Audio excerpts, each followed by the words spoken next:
और दिल्ली से एक बड़ी खबर, कैलाश गहलोत बीजेपी में शामिल हो गए। जी हां, कैलाश गहलोत पूर्व कैबिनेट मंत्री हैं जिन्होंने कल आम आदमी पार्टी से इस्तीफा दे दिया था और अब उन्होंने बीजेपी का दामन थाम लिया है। मनोहर लाल ने कैलाश गहलोत को पार्टी की सदस्यता दिलाई है। अब दिल्ली कैबिनेट में रघुविंदर शौकीन शामिल होंगे और कैलाश गहलोत की जगह लेंगे। रघुविंदर शौकीन नागलोई जाट से विधायक हैं।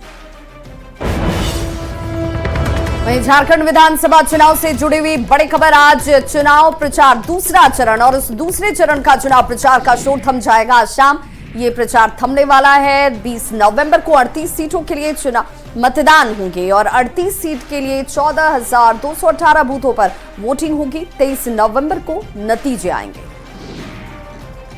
पाकुड़ के महेशपुर में शिवराज सिंह चौहान का रोड शो हो गया और आपको बता दें कि बीजेपी उम्मीदवार नवनीत हेम्ब्रम के पक्ष में प्रचार किया। बीजेपी उम्मीदवार के पक्ष में वोट की अपील लोगों से की। वहीं रोड शो में बड़ी संख्या में कार्यकर्ता मौजूद रहे। अभी बरहेट, धनबाद और बोकारो में भी प्रचार करने वाले हैं। तो दूसरे चरण की वोटिंग से पहले बीजेपी नेता चंपाई सोरेन का एक बड़ा बयान सामने आया। चंपाई सोरेन ने झारखंड में अब की बार एनडीए की सरकार, पूरा झारखंड बीजेपी के साथ है, ये बयान दिया। झारखंड में इस बार परिवर्तन की लहर चल रही है। वो कहने वाला कहने दीजिए ना। हम हर जगह, कल बारहेट जैसे जगह में इतना भीड़ था आदिवासी का, उसी में अंदाज हो गया, उसी में यह है। हमने जमीन का हकीकत, हम ऊपर से नहीं बोल रहा। बढ़िया। बागबारा में मुकाबला त्रिकोणीय होता हुआ दिख रहा है। बीजेपी के शत्रुघ्न महतो और कांग्रेस से जलेश्वर महतो के साथ अब कांग्रेस से बागी हुए निर्दलीय प्रत्याशी रोहित यादव के चुनाव चिन्ह की चर्चा बड़े नेता करने लगे हैं। बागबारा विधानसभा के कतरास कतरी नदी के पास बीजेपी उम्मीदवार शत्रुघ्न महतो के पक्ष में हेमंत बिस्वा ने प्रचार किया। जेएमएम और कांग्रेस के साथ साथ निर्दलीय उम्मीदवार पर भी हमला बोला गया, जिस पर निर्दलीय उम्मीदवार ने पलटवार किया है। अगर सिलाई मशीन देते हैं, खा जाएगा, वो कोयला सूदी का ही पैसा है ना, तो वो खा जाएगा। लेकिन वो हमारे झारखंड का भविष्य के लिए, झारखंड का युवाओं के लिए, झारखंड का माताओं के लिए वोट कहाँ पड़ेगा? कमल साफ में पड़ेगा। झूठ बोलने की दुकान माथा पर लेके घूम रहे हैं। अपने जिसका प्रचार करने के लिए आए, 93-4 में मेरे यहाँ मजदूर का काम करता था, यही सांसद ढुल्लू महतो, 1200 रुपया महीना में। और वैशाली से बड़ी खबर, जहां 7 पुलिसकर्मी गिरफ्तार किए गए हैं। 3 होमगार्ड जवान इसमें शामिल हैं। महिला पुलिसकर्मी भी अरेस्ट की गई है। एंटी लीकर टास्क फोर्स पर एसपी की तरफ से ये बड़ी कार्रवाई। जब्त शराब की चोरी का आरोप इनके ऊपर था, जिसमें इनकी गिरफ्तारी हुई। आरोपियों के आवास पर छापेमारी की गई। एसपी हरकिशोर राय ने ये बड़ी कार्रवाई की है। तो वैशाली से बड़ी खबर, जहां पर आरोपियों के आवास पर छापेमारी की गई थी। जो जानकारी एसपी के हाथ लगी थी, उसके बाद घर पर जब छापेमारी की गई तो यहां से ही जब्त शराब बरामद हुई थी और इसी लेकर एंटी लीकर टास्क फोर्स पर एसपी ने कार्रवाई की है। इनकी जिम्मेदारी थी ऐसे शराबों को पकड़ना और उसे नष्ट करना, कार्रवाई करते हुए शराबबंदी को सफल बनाना, लेकिन यही इस पर पलीता लगा रहे थे एंटी लीकर टास्क फोर्स पर। अब ये बड़ी कार्रवाई इस तौर पर की गई है कि इनकी गिरफ्तारी के बाद अब एक एक करके 4 जो पुलिसकर्मी हैं उनके ऊपर गाज गिरी है।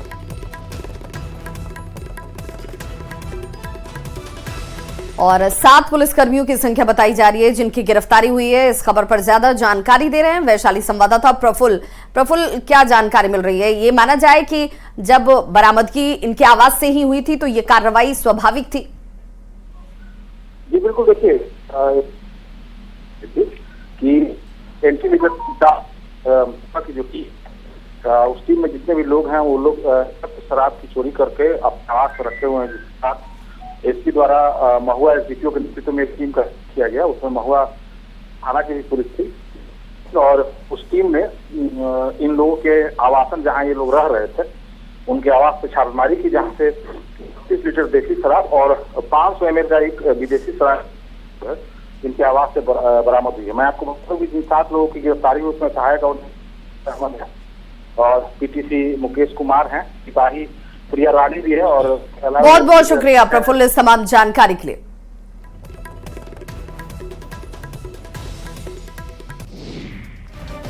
जामताड़ा के बुदुडी स्थित बीजेपी जिला कार्यालय में बीजेपी प्रदेश प्रवक्ता राफिया नाज ने प्रेस वार्ता की और इरफान अंसारी पर हमला बोलते हुए कहा कि कांग्रेस का जो प्रोटोकॉल है महिला अपमान का, उसे धरातल पर लागू करने का कार्य इरफान अंसारी बखूबी कर रहे हैं।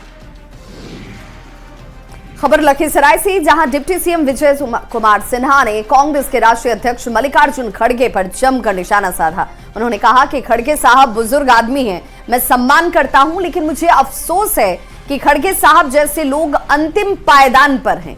वो बंधुआ मजदूर की तरह कांग्रेस के युवराज के सामने हाथ जोड़कर गुलामी की मानसिकता में जो भाषा बोलते हैं, संवैधानिक पद पर बैठे लोगों का अपमान करते हैं, ये शोभा नहीं देता। ऐसे लोगों के जुबान पर लगाम लगाने के लिए कठोर कानून बनने चाहिए। जो संविधान का विरोध करते हैं, संविधान को कमजोर करना चाहते हैं। खड़गे साहब बुजुर्ग आदमी हैं, मैं सम्मान करता हूं, लेकिन मुझे अफसोस है कि खड़गे साहब जैसे लोग, पढ़े लिखे लोग, अंतिम पायदान पर हैं, जीवन की सारी लालसा पूरा हो चुका है, वो बंधुआ मजदूर के तरह कांग्रेस के युवराज के सामने कल जोड़कर जो गुलामी की मानसिकता में भाषा बोलते हैं, संवैधानिक संस्था और संवैधानिक पद पर बैठे लोगों का अपमान करते हैं, ये शोभा नहीं देता है। इनको माफी मांगना चाहिए। जब ऐसे अनुभवी लोग संवैधानिक पद का सम्मान नहीं करेंगे तो नए जनरेशन को क्या संदेश देना चाहते हैं। और यहाँ वक्त तो चला है ब्रेक का। तमाम खबरों के लिए आप देखते रहिए न्यूज़ 18।